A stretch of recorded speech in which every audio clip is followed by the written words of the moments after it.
Hi guys, my name's Laura and I'm the Specky Seamstress. Welcome back to my channel.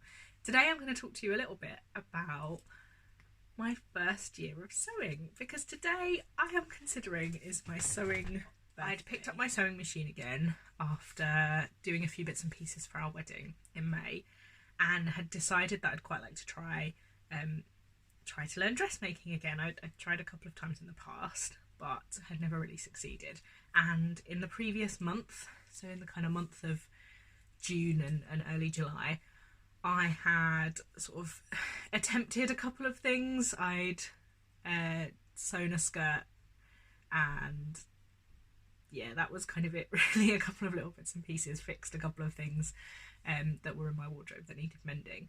But on the 16th of July, I sat in a hotel room in Glasgow scrolling through Instagram, and I came across a challenge run by Ashley Ellen, and I decided, this is it, Laura, you're going to give this a proper go, you're going to give it the time it deserves, and you're going to make yourself a top for this challenge that you can wear to work for your last day of your job, which was on the Friday. So I didn't give myself a lot of time to do this, bearing in mind I was in Glasgow and I do not live in Glasgow, but that's what I decided, and I decided that it was now or never. It was time for me to give this the attention it deserved.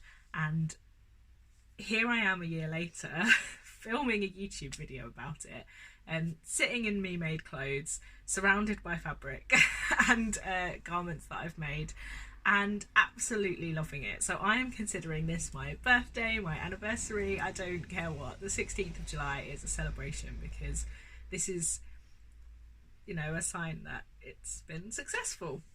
And I thought I would share with you 10 things that I have learnt in my first year of sewing. So I've got them written down. This is more prepared than I usually am for YouTube videos. I think the first one won't come as any surprise to those of you who have watched before. It does not have to be perfect to be wearable. This has been a huge learning for me.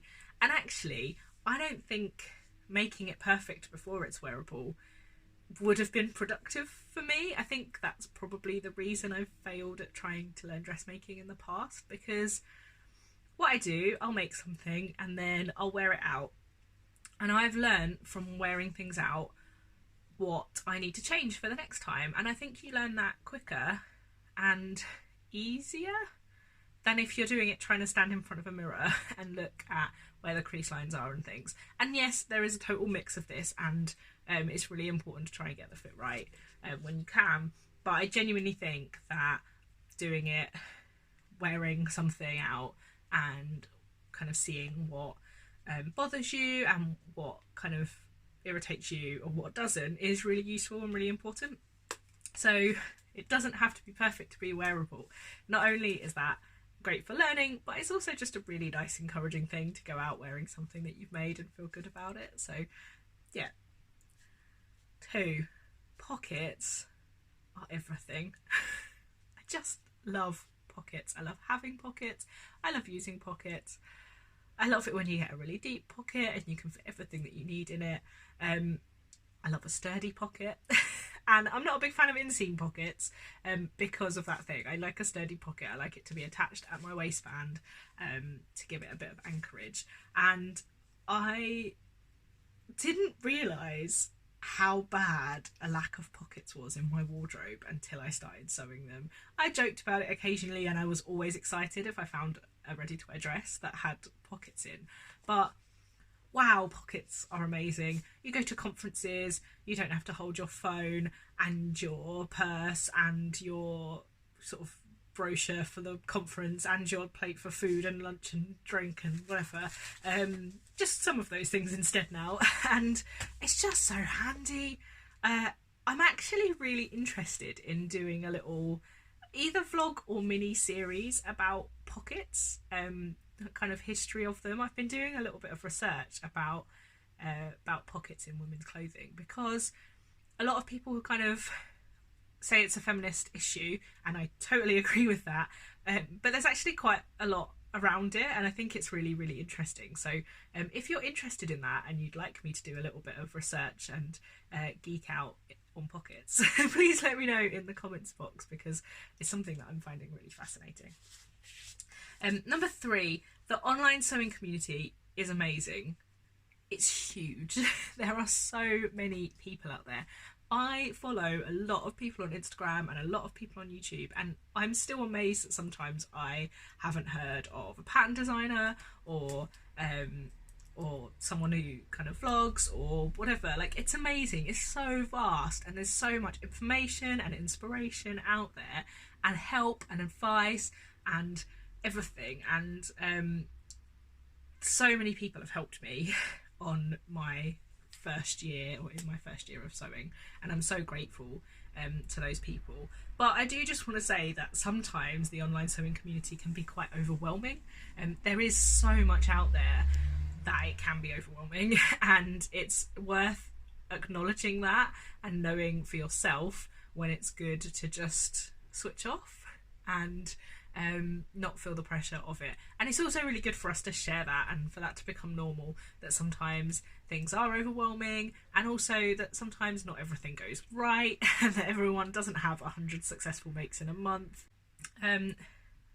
There's no such thing as too much fabric in an ideal Instagram world, but there definitely is in a real practical, logical, logistics world, financial world that we all live in.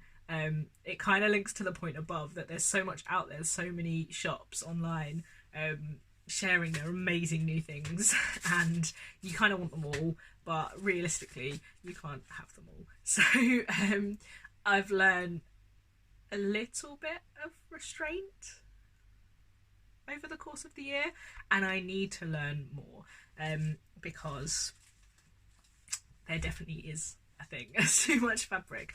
But I do really enjoy the fact I've built a bit of a stash, and I've got things that I can now go to and be inspired by. I spoke to Keely, who is Voice of a Creative, at the Bath Sewing Day, and she said, I don't want to just go and buy a bit of fabric for a project.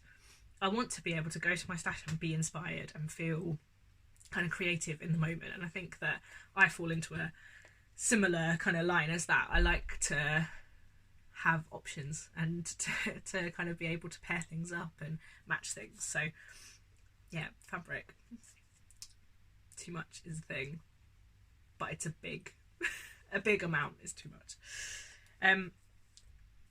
Number 5, inspiration is everywhere. I think when I first started, I just wanted to look at Instagram and see other people's makes and be inspired by that. But actually, over the last couple of months, I've been inspired by ready-to-wear outfits and clothing that I've seen. Other people, just other people that I see on the street. I find myself looking at people's clothes so much more, and that kind of links back to it doesn't have to be perfect to be wearable, because I think when you start to look at other people's ready-to-wear clothes, you notice that not everything is perfect and people wear them all the time. Pattern matching is basically non-existent in ready-to-wear clothing, and I've certainly noticed that. So inspiration, but also confidence, I think, comes from looking everywhere, and I've really enjoyed that. Number 6, I can totally make that. I got that in a which was it from? A Kylie and the Machine. When I bought my Kylie and the Machine labels, I got a little sticker that said I can totally make that, and it's up on my wall because I can totally make that. I think I've learned that I'm so much more capable than I thought I would be, and I don't mean that to be like a boast or anything, but that actually the process of sewing is about following instructions, and it's about pulling pieces together, which appeals to my engineering brain and my engineering nature, but it's about solving puzzles, and it's about working out how things fit together. And I've been able to make things that I did not think I was going to be able to make at all, and I've been able to hack things that I just didn't think I would be able to hack either. So I've learned that you can just give things a go, and it ties in actually to number 7, which is try everything. What's the harm? If you've got something in your mind that you think would be a good idea, give it a go, whether that's trying a pattern that you think is beyond your capability at the minute. I have done that, several times. Even if it goes wrong, you've learnt something. And I don't really like the wrong. You'll have learnt something from it. And you know, I've got a few garments that I only wear around the house because I'm not sure I'd be comfortable wearing them out. But I'm so pleased I made them because I learnt a lot and I challenged myself, and I've still got a garment out of it that I'm quite comfortable in around the house. So whether it's that, or whether it's trying a hack that you think might work, or trying a fabric combination you think might work. I'm a bit naughty for trying non-recommended fabrics for patterns, because if I just decide that I think it will work, I just kind of go with it. And I haven't had too many disasters with it, so I would recommend try everything. Number 8, there's more than one way to do everything. So I had written down there's more than one way to skin a cat, but I don't know if that idiom, that phrase translates very well everywhere around the world. But every pattern might say to do things one way, but there's always different ways to do things, and the more patterns you try and the more things you learn, there's more to your armoury about what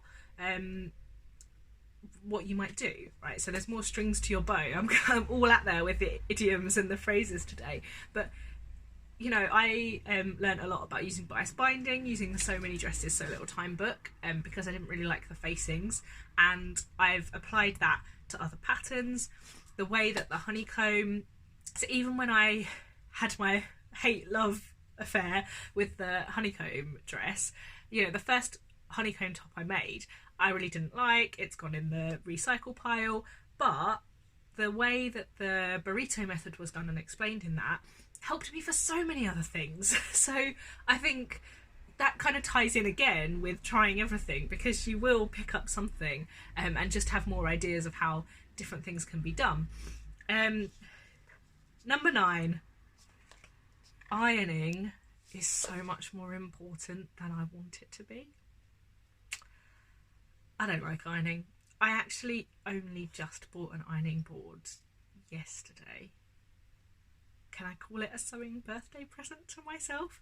I really thought it was time. I've been spending the last year either refusing to iron things or ironing things on this fold-out table that I've got that you are resting on. And yeah, I was making the moto jacket last month, the green moto jacket, and my mum was with me. She was staying for the weekend, and she was like, Laura, where's your ironing board? Didn't have an ironing board. It's probably not a great, you know, grown up thing anyway to admit not having an ironing board, but our ironing board broke. Yeah, we never replaced it. We don't do a lot of ironing. I do a lot of hanging things up in a steamy room if I decide that they need the creases taken out of them. It's bad, but you know, we don't really wear shirts to work and we get away with it. But I sent a message to my husband 2 days ago and said, I'm going to buy an ironing board. And it was mostly actually because I've got a fabric, an African wax fabric that has irons all over it. And I was like, that would be such a cool ironing board cover. But I didn't have an iron to put it on. But no, it was time for me to have a proper ironing board, and I think the next thing is to upgrade my iron, because my iron is cheap, and I think it's time to get a slightly better one. So ironing is way more important than I want it to be, but it is, and I'm kind of learning to embrace that. My husband was like, are you going to iron all my socks now? He got told where to go. Number 10, it's true what they say, as soon as you start to sew, people ask you to make things or fix things or, yeah, do things for them. Now, I haven't actually had this as much as I know other people have. I think the kind of manifestation of that for me has more been that people expect me to be able to make things, even if it's just for myself. You know, I'll go in a really gorgeous tailored jacket or coat and someone will be like, oh, did you make that? Like, oh, you must have made it. And I'm like, no, I can't make everything. I haven't been sewing forever. And so that's been more the manifestation of that for me, is that people just have really high expectations of what you're capable of and able to do. But yeah, I have had my requests, and to be honest, I actually don't mind it at all. And I have offered to make some things for people because my mum, who doesn't have many like jersey pencil skirts, but she likes to wear them, I'm happy to make that, and I'm happy to offer to make stuff for some of my friends' kids and things. So I don't mind that as much, but it is true what they say. Anyway, I hope that's been a useful little summary of my year of sewing in terms of what I've learned. I think over the next couple of weeks or months, I might film a bit of a vlog about what I've made over the course of the year and the improvements that I've made, because I think a lot of people said that they really appreciated the post about the 6 months jacket video, where I posted a jacket that I made 6 months ago and then one recently, and a lot of people said they kind of felt some kindred spirit with that. So I might do that. Let me know if you're interested in that in the comments box. But I am going to leave you there and go and celebrate my sewing birthday in the only way I know how, with tea and cake and sewing. So I hope you all have a wonderful week, and I will speak to you soon. Bye! Happy birthday to me, happy birthday to me.